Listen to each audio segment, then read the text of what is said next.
নমস্কার বন্ধুরা, medicine in চ্যানেলে জানাই আপনাদেরকে স্বাগতম। বন্ধুরা, আজ শর্টট্রেট 20 mg ক্যাপসুলের কাজ এবং পার্শ্ব প্রতিক্রিয়া নিয়ে বিস্তারিত আলোচনা করব। তাই ভিডিওটি শেষ অবধি অবশ্যই দেখবেন এবং চ্যানেলে নতুন হয়ে থাকলে চ্যানেলটিকে সাবস্ক্রাইব করে নেবেন, যাতে ওষুধ সম্পর্কে সঠিক তথ্য সবার আগে আপনারা পেয়ে যান। শর্টট্রেট 20 mg ক্যাপসুল এটি তৈরি করেছে রেনবেক্সি ল্যাবরেটরিজ লিমিটেড। এটি যে উপাদান দিয়ে তৈরি করা হয়েছে তা হলো আইসোট্রেটিনোইন 20 মিলিগ্রাম।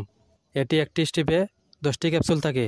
শর্টট্রেট 20 mg ক্যাপসুল হলো একটি ঔষধ যা ত্বকের গভীরে বৃহৎ স্ফীত বেদনাদায়ক ব্রণের ক্ষত দ্বারা চিহ্নিত নুডুলার ব্রণ নামক একটি গুরুতর আকারের ব্রণের চিকিৎসার জন্য ব্যবহৃত হয়। এটি ত্বকের গ্রন্থিগুলিতে কাজ করে সিবাম নামক একটি পদার্থের উৎপাদন কমাতে, যা ব্রণ সৃষ্টি করতে পারে।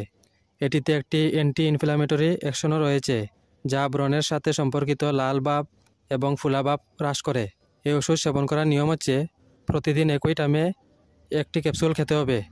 এই ওষুধ গর্ভবতী মহিলা এবং স্তন্যপান করান মহিলারা সেবন করার আগে অবশ্যই চিকিৎসকের পরামর্শ নেবেন। এই ওষুধ সেবনে সাধারণ কিছু পার্শ্ব প্রতিক্রিয়া দেখা দিতে পারে।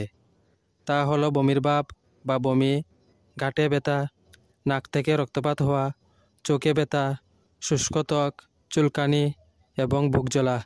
যদি এরকম সমস্যা দেখা দেয় তাহলে ওষুধ সেবন বন্ধ করে অবশ্যই চিকিৎসকের পরামর্শ নেবেন। বন্ধুরা, ভিডিও ভালো লেগে থাকলে লাইক, কমেন্ট, শেয়ার অবশ্যই করবেন। ধন্যবাদ।